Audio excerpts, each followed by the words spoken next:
We now have an epidemic of poor metabolic health, and it will undoubtedly be shown that maternal nutrition is a big pathway to what we see here. Absolutely. Towards poor health. On the surface, I had some health challenges and saw a naturopathic physician when I was 19 years old, and it changed my life. And after that, it's just been a beautiful life. And very early on in my education process, it occurred to me that if natural medicine is based upon truth, it should be able to stand up to scientific investigations. And it's been beautiful, hasn't it? Hasn't it, Bryce? What we've seen in the last, in your life and in my lifetime and in your lifetime, the acceptance of the tremendous role that nutrition and other natural approaches to health and healing have to our health. And, I think we've gone at least 270 degrees in the last 30 years, right? In terms of understanding the importance and the effect, and correct, and with the research behind it. I'm going to bring up a controversial thought.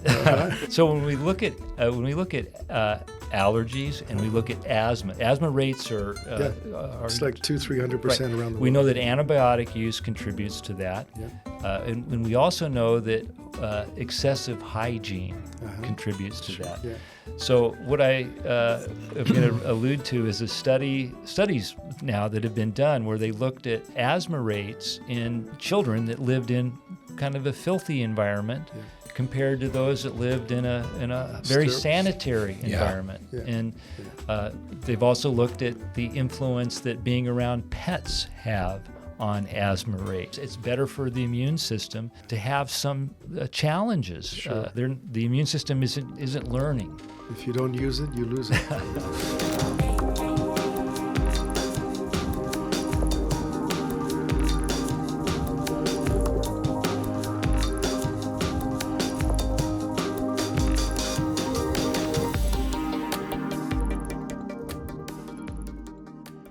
And today we're very, very, very, very pleased and honored to have a very special guest with us, Dr. Michael Murray, naturopathic doctor, who's a renowned naturopathic doctor and leading expert in natural medicine.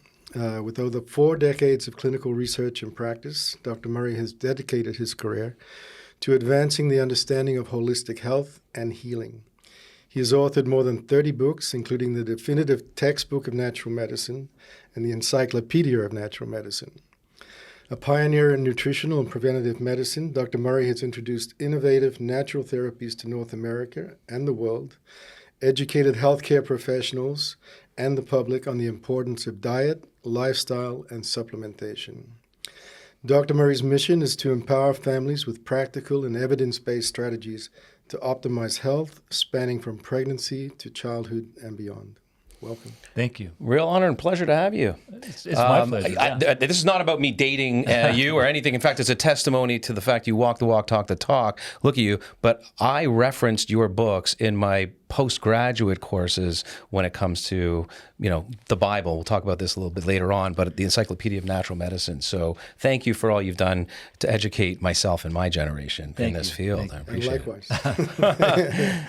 Yeah, so we're really delving into this whole topic of natural medicine and how we can support the children of 0 to 7's journey today. And again, one of the preeminent naturopathic doctors in America, Dr. Michael Murray's expertise in natural medicine, his extensive research, and his passion for empowering families with practical health solutions will be our focus today. Yep. So we're delving into how natural medicine can support a child's health journey, starting from in utero care to the first 7 years of life. I want to sort of set the field, set the platform, set the picture, so everybody is in the same sort of reference point. And if we really look at what's happening with children in America, North America, over the last 30, 40 years, this is one of the key studies that remains in my mind. Journal of American Medicine, 2007. A longitudinal study looking back 40 years at children's health compared to now. This is where we see real truth, real evidence, not what happened yesterday and tomorrow, but 40 years ago compared to today. So 40 years ago in America, 1 in 50 children suffered from some type of chronic medical condition, which means chronic under the care of a doctor under medication, ongoing. Mm-hmm. That number has gone from 1 in 50 40 years ago to 1 in 5 today. It's a huge epidemic proportions. If we look at what, most pediatricians will see in their clinic day after day, we have asthma, allergies, eczema, obesity, ADD, ADHD, autism. These are the big ones.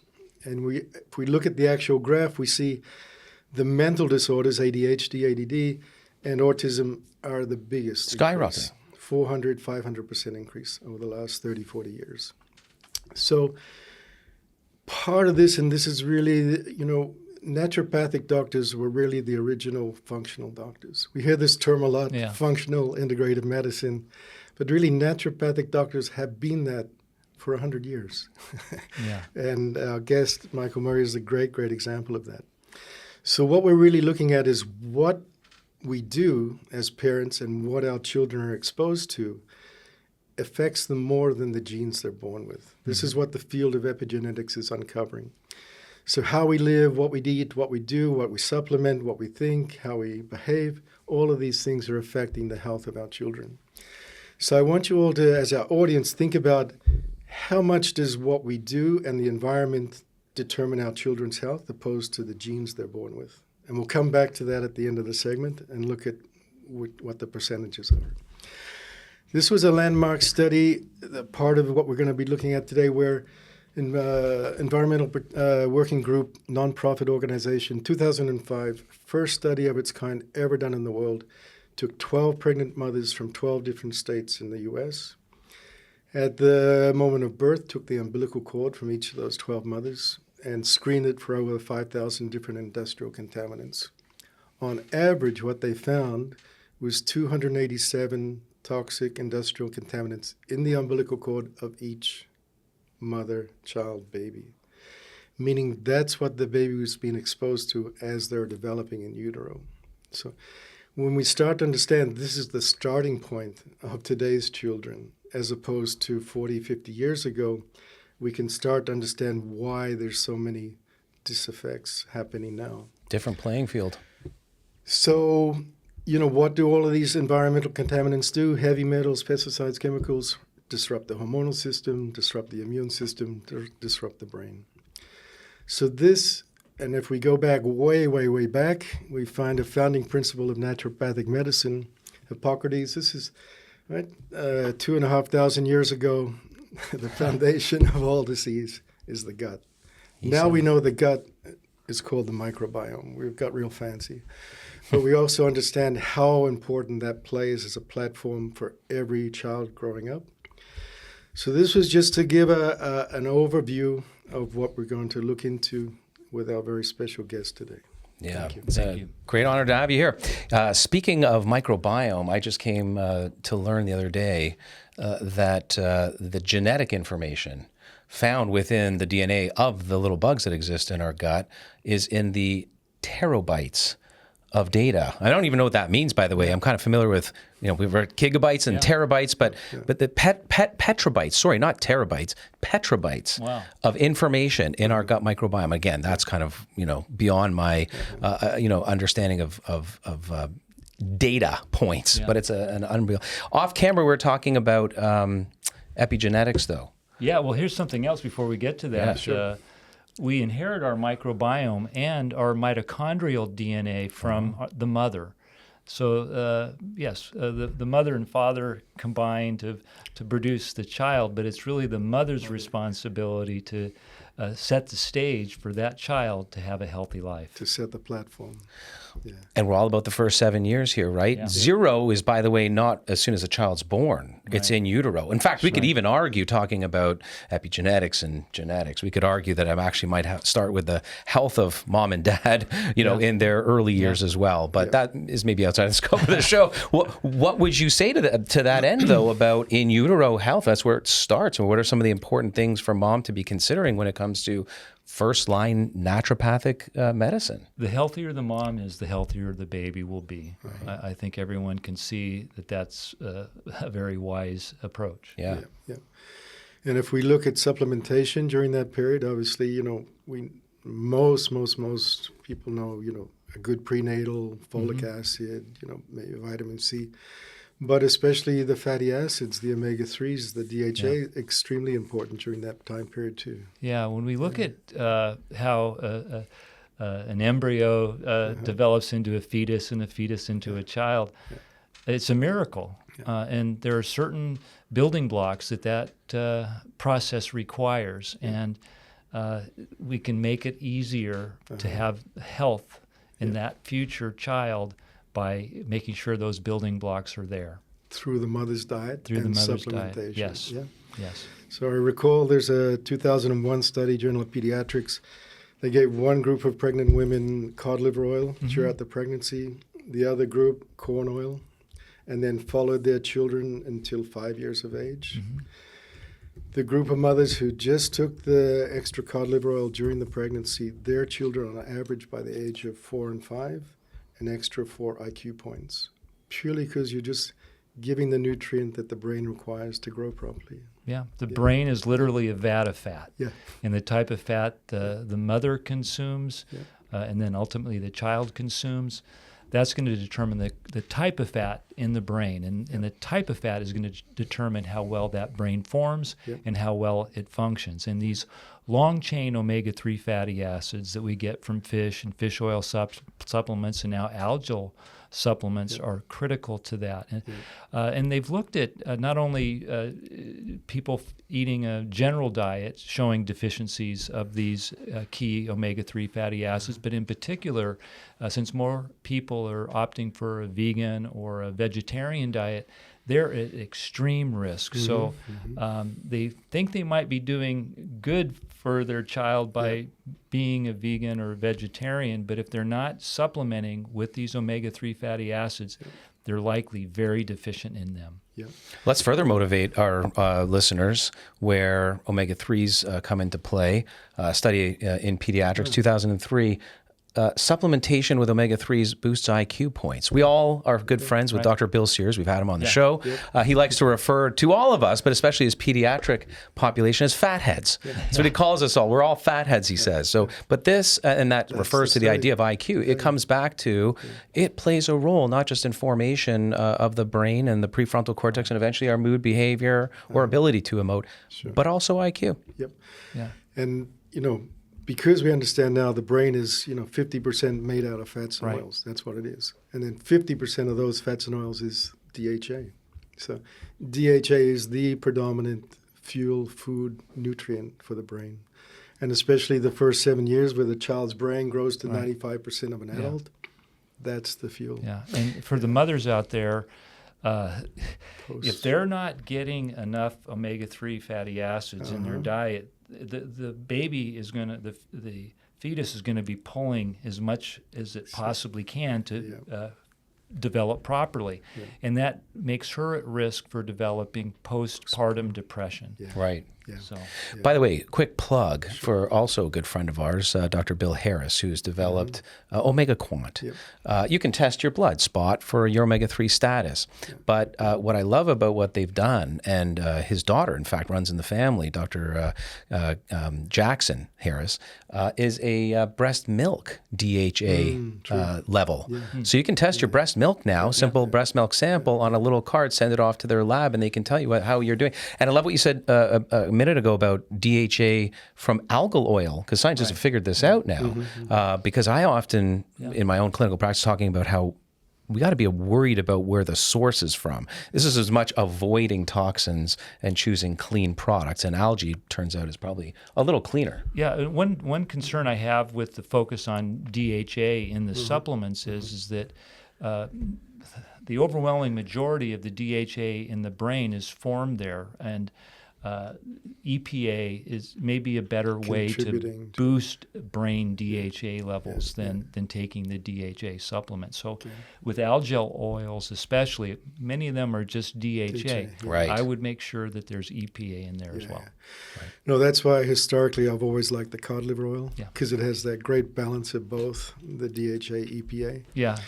And if it goes through that, molecular distillation process that removes pesticides, dioxins, heavy metals, then we've got a clean supplement giving both. Exactly.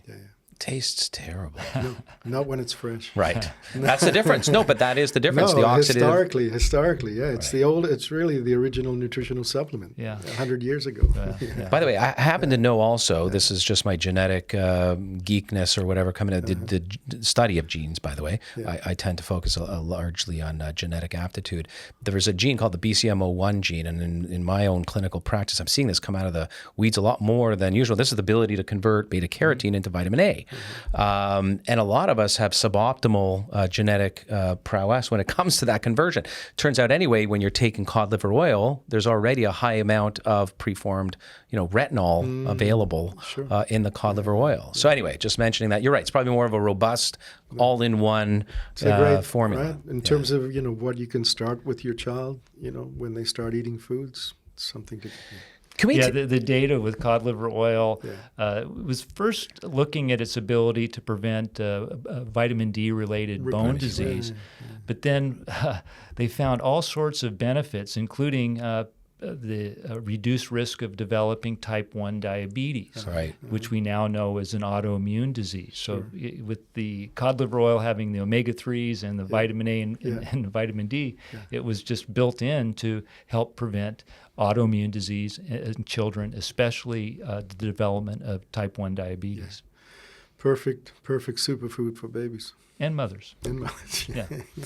So before we come back to talk a little bit more about ages, Zero covered a little bit about in utero, and the focus being omega-3, which is amazing. Vitamin D is in there as well. It's all important. Eating a rainbow of fruits and vegetables. What led you personally into this field of natural medicine? What's your backstory? I have two backstories. I have a very deep personal backstory, and then I have one that I tell everybody else. We want the deep one. The deep one, in a nutshell, is that I think that we all have skills, gifts, and path that we are destined to follow and perfectly suited to follow. And I was deeply inspired. And serendipity led me to naturopathic medicine. On the surface, I had some health challenges and saw a naturopathic physician when I was 19 years old, and it changed my life. And after that, it's just been a beautiful life. And very early on in my education process, it occurred to me that if natural medicine is based upon truth, it should be able to stand up to scientific investigations. And it's been beautiful, hasn't it, Bryce? What we've seen in the last in your life and in my lifetime and in your lifetime, the acceptance of the tremendous role that nutrition and other natural approaches to health and healing have to our health. And, I think we've gone at least 270 degrees in the last 30 years in terms of understanding the importance and the effect, and correct, and with the research behind it. Oh yeah, and I really believe his Edison said that the doctor of the future will focus on nutritional therapies. Prescribe no medicine, but that's interest paraphrasing. His patients in the care of the human frame. Right. Listen, for sure, starting clinical practice, I was considered a witch doctor. That's irrefutable. Now I'm just a educated witch doctor. But my own physician, by the way, we had a family physician, MD, medical doctor, was a Dr. John McLean, who was a naturopath and chiropractor. And my mother brought us to him for adjustments as of age 5. So I was very inspired by him as well. Similar backstory, actually. Yeah. Well, that's wonderful. What's your top recommendations for, they've popped out now. What kinds of things should mom be considering as sort of priority in the care of this, newborn to infant? Well, the newborn to infant, we really need to focus on breastfeeding. And that's been, I think, really well established how important that is, and so that's really the key, and the mother has to, as I said earlier, her health is really important to the health of that baby. Right. So let's continued focus on the mother, and then there's some things that we can do with the child as well. Mm-hmm. So, the American Academy of Pediatrics, I think it was 7 years ago, came out recommending vitamin D from the moment of birth in America. So, One thing that I would, we just touched on a few things for the mom. I want to hit a few others that are really critical. The first one is iron. there's so much data that supports how important iron is in helping the child's brain develop, and a lot of these conditions that we're most concerned about in children, attention deficit disorder, autism, iron plays a big role in helping those young brains get rid of toxic compounds and develop properly. And so the moment, well, actually, before a woman gets pregnant, it would be ideal to have a test known as a serum ferritin, and that tells us her iron stores. If she doesn't have good iron stores before she gets pregnant, she's in trouble, because that baby's going to need a lot of iron.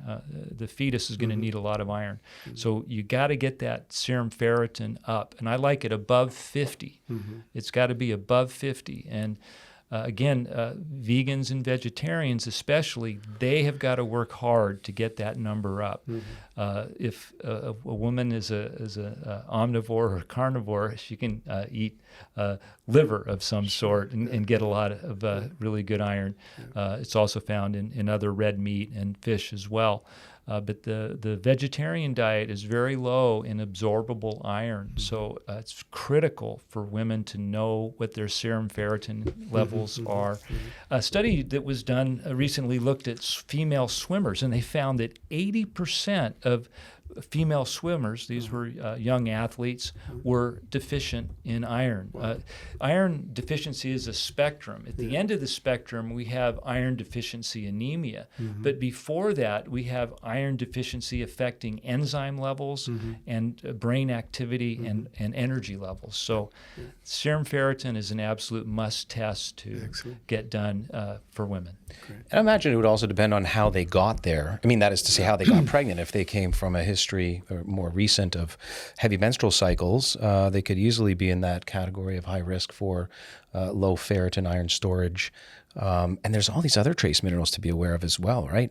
Which is why prenatal is so important. Zinc, the zinc. You mentioned ADHD. Yeah, we could go on and on with every nutrient. Well, so let's break it down and to make it really helpful for women. I think there are 4 key supplements that women in general should supplement with, especially if they're pregnant. One is a good high potency multiple vitamin and mineral formula. By high potency, I mean one that's providing at least the recommended daily allowance for all the vitamins and minerals. Vitamins and minerals work in our body to function primarily in enzymes. Enzymes typically have 2 arms. One arm holds a vitamin, the other arm holds a mineral, and these enzymes are either building or breaking down molecules. So if we have all the vitamin D3 in the world, but we're lacking zinc or selenium or any of the other trace minerals or magnesium, that enzyme's not going to be able to do its job. And so we have to start with the foundations of nutrition in terms of supplementation. And the first thing is we want to make sure all the micronutrients are being provided. So a high-potency multiple vitamin and mineral formula that's providing the RDAs for vitamins and minerals. Those minerals are important. 100% RDA on the label. Yes. And then a woman needs to have that serum ferritin test as part of her annual physical. And if it's got to be above 50.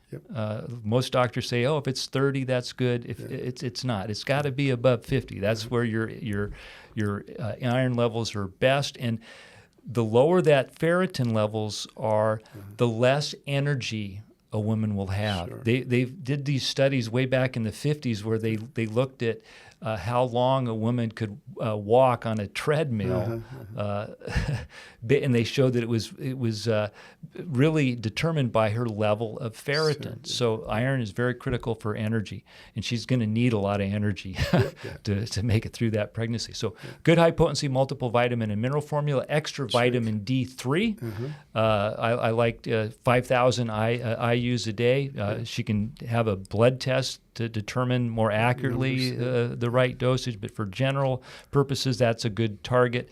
Next, a good high-quality fish oil or algal oil rich in EPA and DHA. I like that ratio of about 2-to-1 of EPA to DHA, and you want to get 1,000 milligrams of these omega-3 fatty acids every day. And lastly, some sort of great source of plant-based antioxidants, something like grape seed extract, or it could be pomegranate extract, or a greens drink, or just some concentrated sort. I like grapeseed extract. Yeah. It's safe. It provides a lot of benefits to a woman that's going through pregnancy. It improves collagen structure, so it makes blood vessels stronger. So she's going to not develop varicose veins or hemorrhoids, and she's going to have a healthier pregnancy, because collagen is very important for not only the fetus, but also as that fetus grows, and we want that umbilicus and all the tissue there to be strong. So those are my 4 things: high potency multiple, extra vitamin D3. We need that good fish oil or algae oil, and a plant-based antioxidant. We can go beyond that, but those are the foundations. Basics, probiotics might be really important for some women. These are just some other considerations. And check serum ferritin. Check serum ferritin. It's a must. And as Bryce was mentioning, she can check her omega-3 content as well. At the same time. Yeah, not just blood spot or but also in the milk for the arriving child, for sure. No better time than a shameless plug. I happen to know a great company who manufactures a lot of what you were just describing. They're called Child Life. No, really, honestly, tell us a little bit about the lineup. I mean, some of the solutions that Dr. Murray just mentioned that you're doing a really good job about. No, I mean, Child Life was born out of my clinical experience as a naturopathic pediatrician, and over the course of those first 12 years in my clinic, I really saw what was important, not just to help children get healthy, but to keep them healthy. And with our focus on preventative medicine maintenance rather than treating disease, this is what we can do and sort of need to do in today's world to keep our children healthy. So all of those basics, for children, multivitamin mineral, the cod liver oil, DHA, EPA, the vitamin D3, which they can take from birth. And then in my mind, in terms of an antioxidant for children, I love vitamin C. It's pretty hard to go past Linus Pauling on that. So we need to give them everything that they need to grow and develop and function properly, and at the same time be giving them some sort of, antioxidant supplement to protect them from the environmental toxins that we're all exposed to. Right. So if we can keep the body clean, add in the extra supplements for growth, development, and function, then we're ahead. I agree. Besides ferritin, is there a clinical evaluation, blood test, or otherwise that you like to recommend to pregnant moms, or moms looking to get pregnant, to make sure they're well established from the baselines that you're describing? I think a good blood profile is a complete blood count. Blood cell count, a CBC, a metabolic health panel that includes blood sugar. That's really important. We want to prevent gestational diabetes. It just causes so many complications.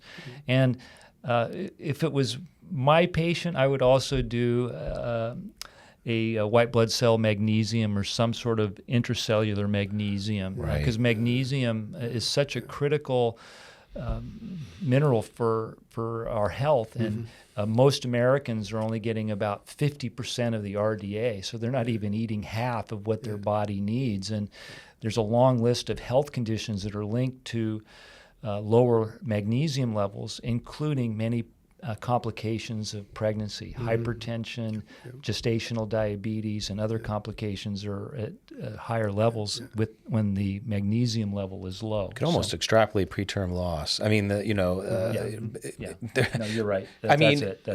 Ferritin levels, let's drive it home. I mean, really, at the end of the way I see it is oxygen carrying capacity, right? Magnesium is energy carrying capacity. Vitamin D, if you're living anywhere north of 40, most of us are deficient. So this is where we often say on the program, it's hard to eat yourself into therapeutic range. I mean, we should all try and eat a rainbow of fruits and vegetables every day, like you talk about in how many 70 books that you've written. But at the end of the day, it's hard to get out of the notion of supplementation for pregnant moms, and for that matter, even the young ones. Yeah. What's funny is that we've been talking about all this prenatal nutrition, and we haven't even touched on folic acid and some of the more well accepted ones, because we know that those are just foregone conclusions, but they're still important. Yeah, right. Absolutely. Well, and to come back to the epigenetic conversation, because we have to unpack that, right? It turns out that we're all very different from our methylation capabilities, right? And without getting into the weeds about methylation, or you can simplify it, I encourage you to. But that's what we're trying to manage, aren't we? When we're talking about folic acid or folate and all these different things. Correct. And when we were talking about the show, we were talking about the agouti mice study, and this was really amazing, because what they looked at basically two genetically identical mice. The only difference between these two mice, they look different now, don't they? You have a fat yellow mouse that's associated with an increased risk for obesity, cancer, and poor health. They live shorter. Then you have a healthy brown mouse. They don't look the same, but genetically they're identical. The only thing that is different is what the mother was fed. And we now have an epidemic of poor metabolic health. And it will undoubtedly be shown that maternal nutrition is a big pathway to what we see here towards poor health. And so in what these factors that they looked at in this study were methylating factors, things like folic acid and B12 and special forms of methionine. So again, it comes down to that mother taking care of that fetus. And then beyond that, one of my favorite real-life illustrations of the power of nutrition is looking at the difference between a queen bee and a worker bee. The queen bee is 2.5 times larger. It is the only bee that reproduces. It lives about 2.5 years. The worker bee, it's smaller. It works its whole life, and it only lives about 4 to 6 weeks. Genetically, they're identical. The only difference between a queen bee and a mother bee, the only difference between a queen bee and a worker bee is what that larva was fed. The queen bee gets royal jelly, and the worker bee gets worker jelly. And we want to make sure that every baby born in the world is getting royal jelly. Which has the opportunity to be a queen bee. I like it. Which is all the macronutrients, all the micronutrients, all the omega fatty acids, all the amino acids, basically all the essential nutrients. Right. Which was coined, the term was coined back in 1941 by the American Academy of Science. And we also Dr. Pizzorno and I also like the unimportant molecules. And a good example of that is Svent Georgi, the discoverer of vitamin C. It wasn't the vitamin C that was preventing many of the symptoms of scurvy. He was looking at the bioflavonoids in the whole lemon, and so they work very well together. I'm a big fan of flavonoids. Rich, colorful fruit and vegetables are rich in these very, very valuable health-promoting compounds. And just think about what the eyes use. Yes. It's all the flavonoids. Yes. Yeah. Well, that's why we tell people mothers are the most important cohort, I'm sure, to eat a rainbow of fruits and vegetables. What is a serving, by the way? A half cup? A serving is defined as 1/2 cup cooked and 1 cup uncooked fruit or vegetable. Okay, so if the rainbow's got red, orange, yellow, green, blue, and purple, and by the way, bioflavonoids, as you're describing, is probably more of the purple and orange varietal of fruits. Even green leafy vegetables are very high in the flavonoids. We have the carotenoids that are found in root vegetables and green leafy vegetables as well. But for most of the fruit, especially, it's these flavonoids that are really important. They're also found in dark chocolate and green tea. The yummy stuff too. Not milk, not high sugar dark chocolate. But I guess what I'm getting at is, so that's 6 half cups of fruits of each color and 6 half cups of veggies. Yeah, I like to go if you can get 5 servings of vegetables a day and 2 servings of fruit. I think that's ideal.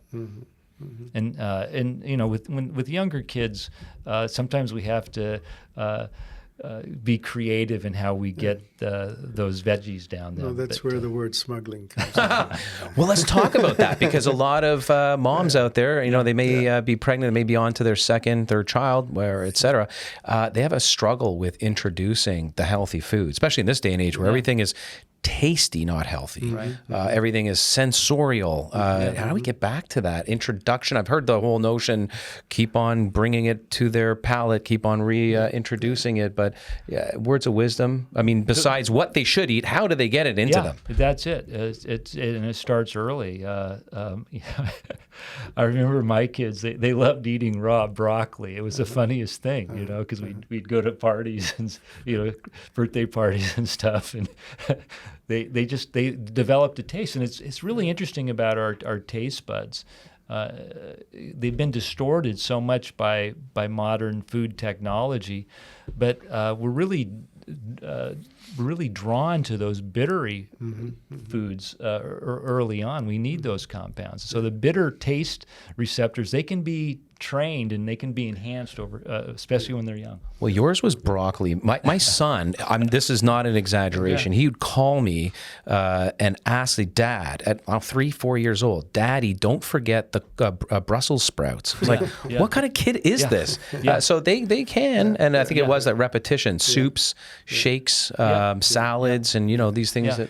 And for the older kids, these superfood powders that you can mix in with smoothies, or even just mix in with water or oat milk or coconut milk, you can make them taste really good. Great way. You might have some real life suggestions. Same thing. As well. I think, you know, that principle of avoiding the real sweet foods as you introduce, you know, 5, 6, 7 months old. That's the key.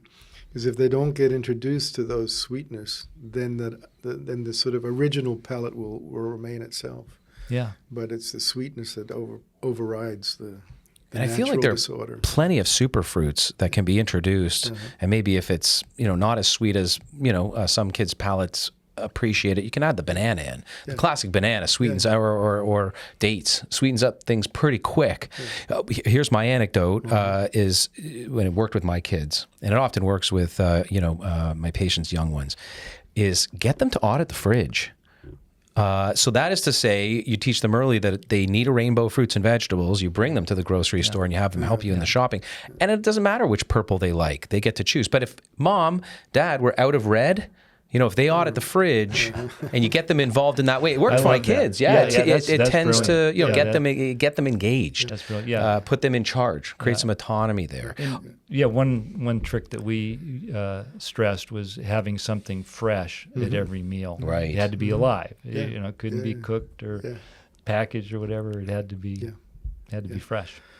Stay with the basics again. Yeah, and as far as basics, I think we should touch on some basic supplements for, we go through these different age ranges. Yeah, You said 0 to 2. So you like the D3 right from the get-go? D3 from the get-go. At 6 months, 7 months, when foods get introduced, that's when I really think about the cod liver oil or some sort of fish oil, algae oil with that.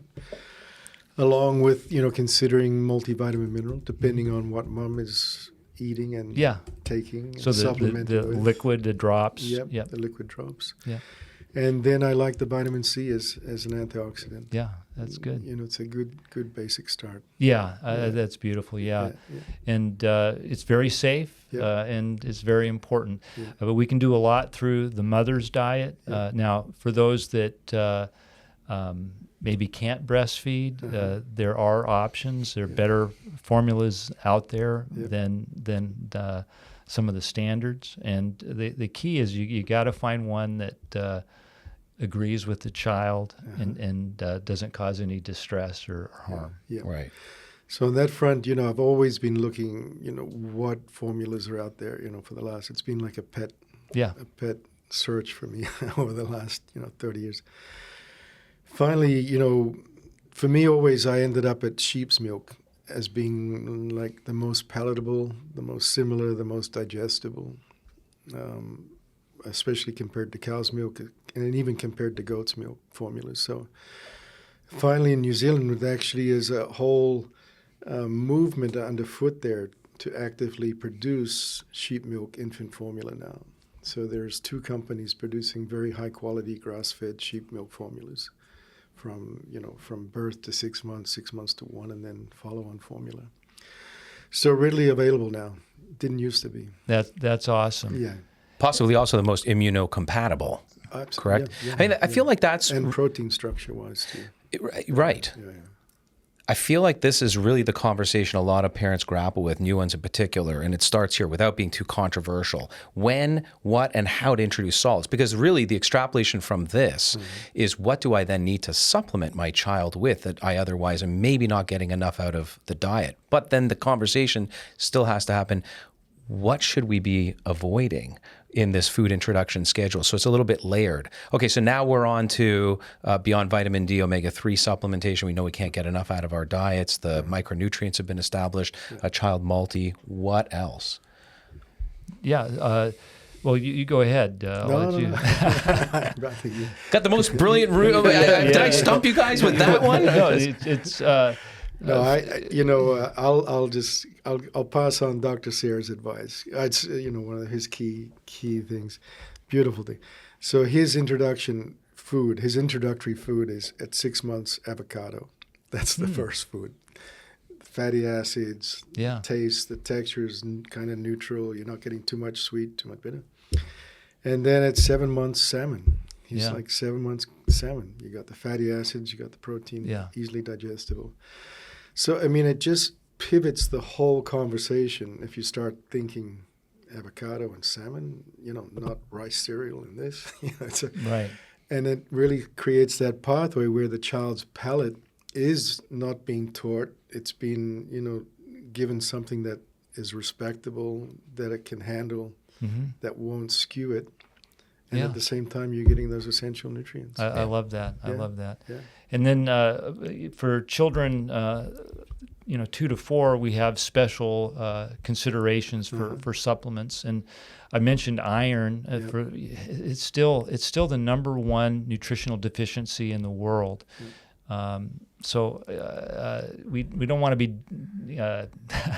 drawing blood from the child to check their iron levels. So we have to utilize iron supplementation to provide an insurance policy that they're getting enough iron. So please, mothers, consider iron, that simple supplement, because it can make all the difference in how your child develops and how their brain functions. Right. Absolutely. Yeah.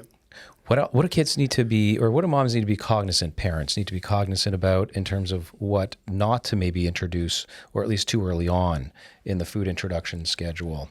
What are we worried about may cause, immune dysregulation or gut dysregulation? We hear a lot about gluten and dairy and things like that. Those would be the ones. You'd want to stay away from those that are common problems as they get older. So stay away from gluten, stay away from milk, stay away from other common allergens, which are eggs, peanuts, soy. And other nuts I would throw in there as well. Yeah. No, definitely gluten and cow dairy is at the top of the list. And so by avoiding dairy, are we concerned about calcium? We hear this a lot. Right. You're a big fan. You don't want to see me do my Hercules newt party trick. I know you don't, but I'm going to do it anyway because I mentioned it. Remember this 3 frame per minute old cartoon, Hercules? All right. So here's Newt. He'd call up to Hercules for... Hey Herc, Mount Olympus. There's my sheep. Centaur. That's good. It was half sheep, half man, whatever the heck he was. Anyways, digressing here. Calcium, sheep milks, you can get it from there. Obviously, you can supplement with it. Liquid calcium should always be taken with magnesium, the other cofactors, zinc, vitamin D. But it really doesn't have to be a concern that a child is not getting cow's milk. It's not the only source of calcium. Right. We can supplement, and then we've got sheep's milk, goat's milk. You've written so much on herbal medicine, botanical medicine, because this is in its own right non-supplemental. You use them in instances where there's a need to bolster the kid's immunity or prevent, issues from. At what point would you bring that into the roster of maybe even what to have on, and what are some of the go-tos that moms and parents should know about? Yeah, you want to have a kind of an herbal medicine chest. Yeah. And have some things in there on hand. For example, if you can catch a cold early enough, echinacea is very helpful, as are other immune-enhancing supplements. I really like the product Wellmune and other sources of beta-glucans. These have been shown to be helpful on a prophylactic basis. They enhance immune function.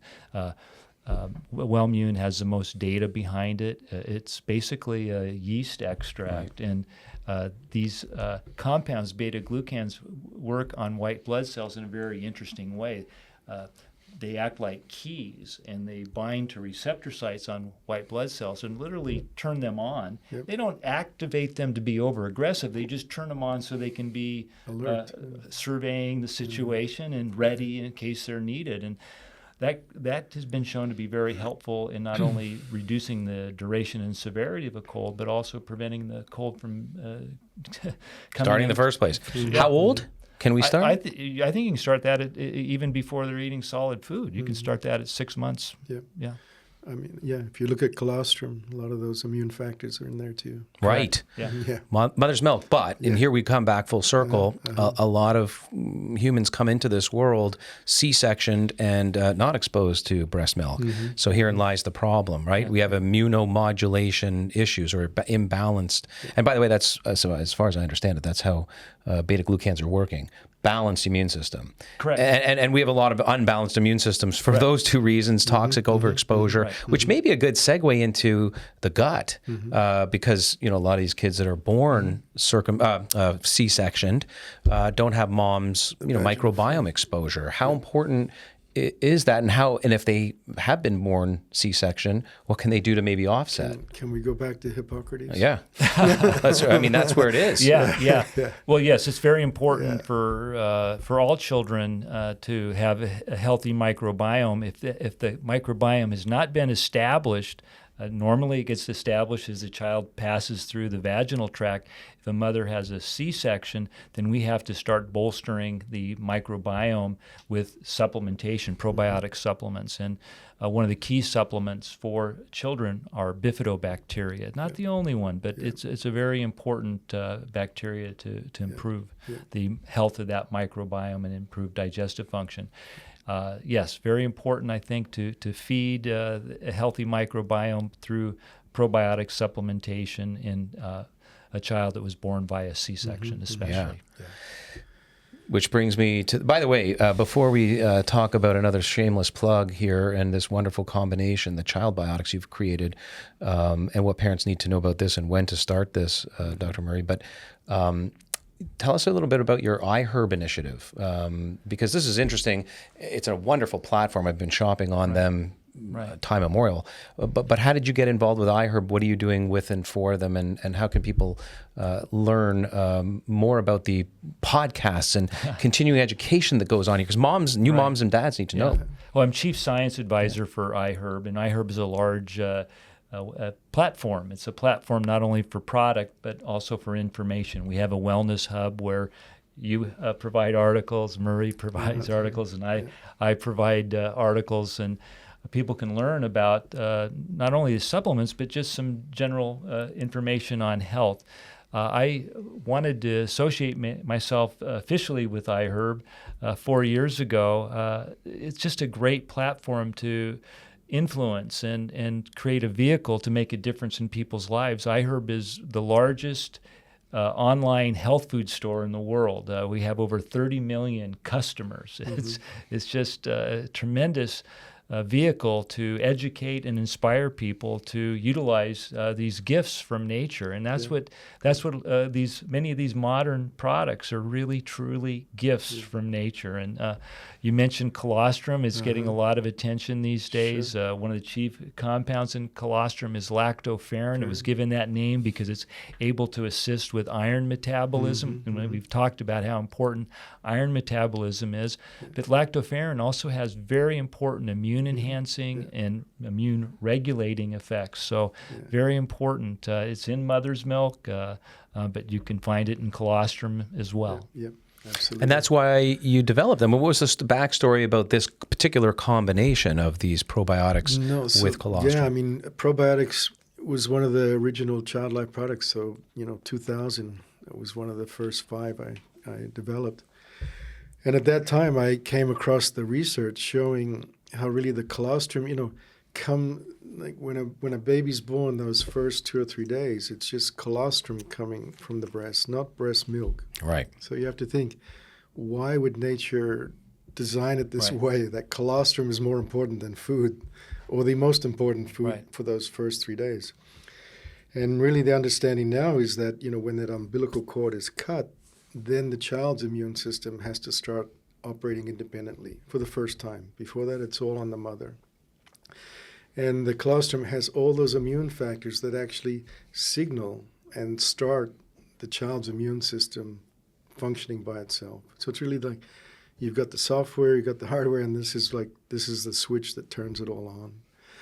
So understanding that, and then it's really like colostrum, probably the greatest prebiotic in terms of establishing the culture and the platform and the foundation for the probiotics.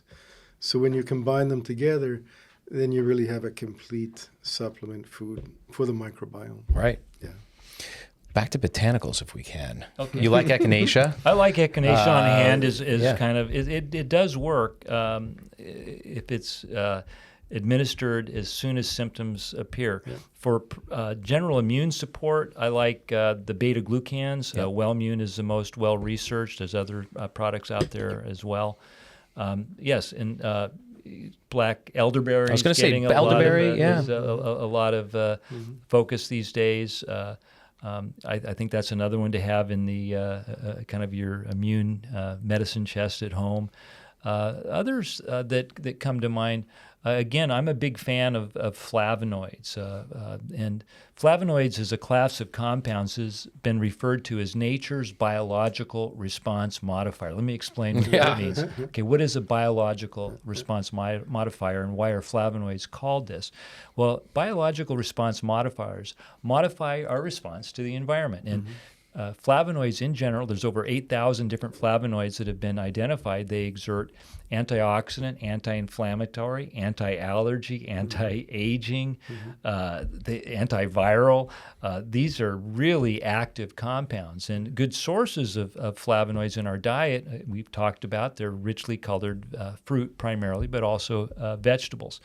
So it starts with that, but supplements are very helpful in further boosting flavonoid intake. And for allergies, I like quercetin. Quercetin is one of the most ubiquitous flavonoids, and there are now enhanced versions of quercetin that have better absorption than just plain old quercetin. But I think it really is a chief one for allergies or an inflammatory condition. And so if a child was showing maybe some eczema or maybe having some childhood asthma, quercetin is a great flavonoid to choose from. Absolutely. Yeah. There's a technology called ISO-Q, talking about the ability to sort of, improve absorption. Quercetin, as far as I understand, is one of those that are really difficult, like curcumin, to sort of get into the system, but very safe for young kids and young children.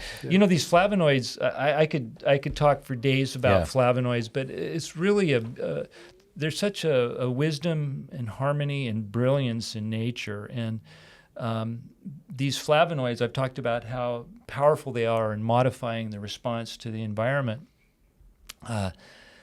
But they're highly pharmacologically active, but they're not active all the time. So it's nature's wisdom.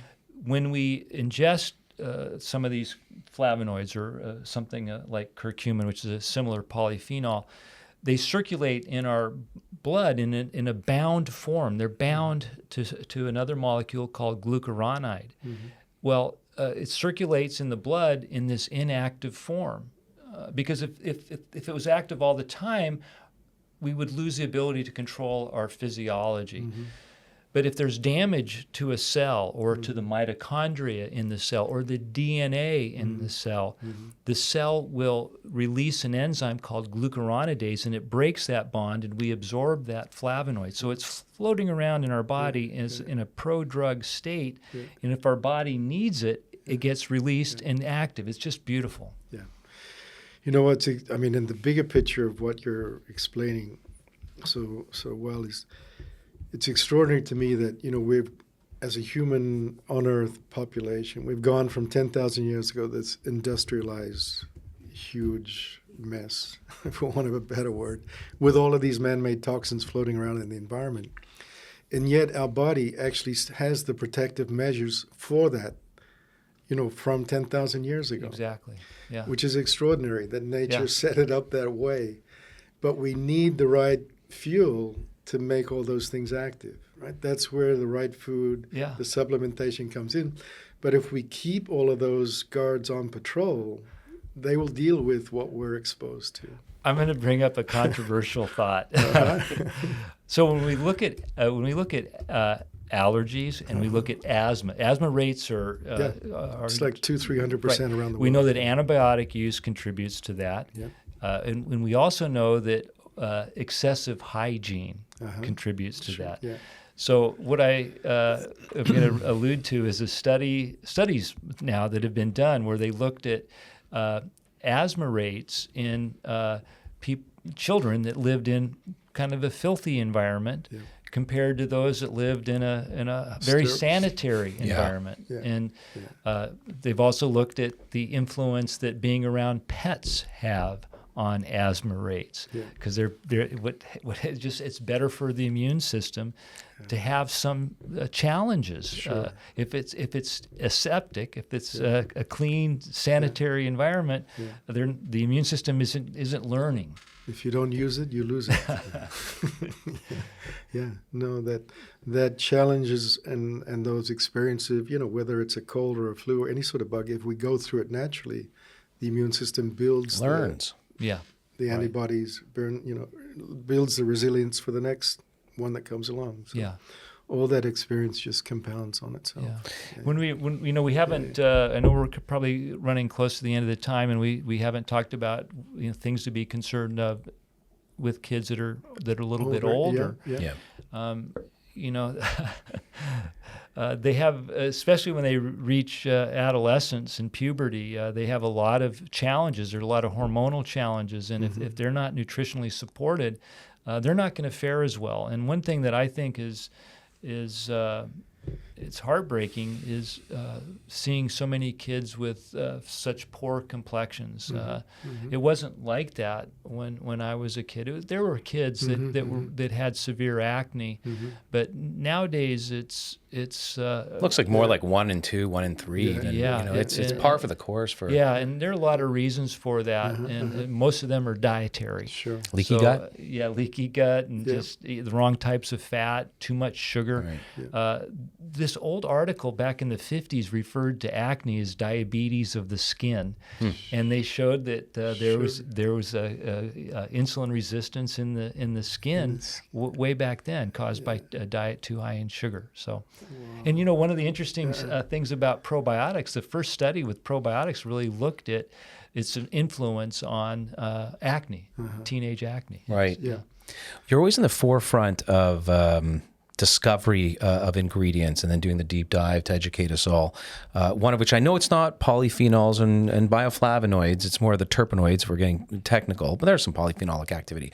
But it's black seed oil. And I know this is not exclusive to the first 7 years, although there's applications there. But you've developed, based on some excellent and interesting research, which is also available along with the Child Life line on iHerb. But Thymoquin, can you just tell us a little bit about this? Thymoquin is my first supplement in my own brand, and I launched this product because I wanted to bring some attention to this gold standard in black seed oil. Black seed oil comes from cumin, black seed. It's referenced in the Bible more than any other medicinal herb, and it really is a treatment, a panacea for many of the ails of modern life. It reduces cortisol levels, reduces stress, improves metabolic health, helps improve blood sugar control, cholesterol control. It has so many wonderful confirmed benefits, and Thymoquin is the gold standard. It's standardized to contain a specific amount of thymoquinone, the active compound, and more importantly, it contains the full spectrum of other compounds in the right ratio. And it really is a product that I think should be very popular. Black seed oil should be one of the top 5, and instead it's not probably not even the top 50. Right. And most people probably never heard of it. Well, I tend to agree, and the reason it came to mind, and good work by the way, excellent, obviously, but this has a huge opportunity to be used within the older of the 0 to 7 year cohort. I mean, starting maybe around 5, 6, 7, but this is immunomodulating. This is blood sugar balancing. Talk about stress. I mean, we have a lot of stresses in epidemic. It's an adaptogen. This term is used to describe herbs that improve our ability to handle stress. Right. And some of the more popular ones like ginseng or ashwagandha or rhodiola, the studies with Thymoquin in particular show a better reduction in cortisol levels, which goes along with stress, than these other popular adaptogens. So I just hope people will take a look at it and give it a try. It's the thing that they will find most obvious to them is that it seems to have a tremendous effect in improving digestion. It's a digestive tonic as well. And one of the reasons why I take it, they have shown that it improves the activity of other natural compounds like fish oils or various flavonoids. It acts as a true synergistic aid. Synergy is the process where adding 1 to 1 produces 3 or 5 or 100. So it makes everything work better. I really hope people will look into this Thymoquin. You see stress as an epidemic, possibly even North America's #1 silent killer, but more often in your pediatric cohort, right? Moms are coming to you all the time about it's sad, but it's real. Yeah. And you know what stress means physiologically is, elevated cortisol. Right. And when you elevate cortisol, everything starts going off kilter. Yeah. So anything that can help regulate that cortisol level, like the Thymoquin. So we mentioned acne in teenagers, and you mentioned zinc earlier. They have done studies showing that zinc is more effective than oral or topical antibiotics. We know that during this time, zinc deficiency is rampant, yet not enough physicians know about the importance of zinc during those teenage years. I'm sure you do. Though. No, so really the sort of unspoken minerals, the iron, obviously you've spoken about so well, zinc and copper. The zinc copper work together as well, regulate emotional stress. So in addition to those macro like the calcium, the magnesium that everybody thinks about, these other ones are very important. Absolutely.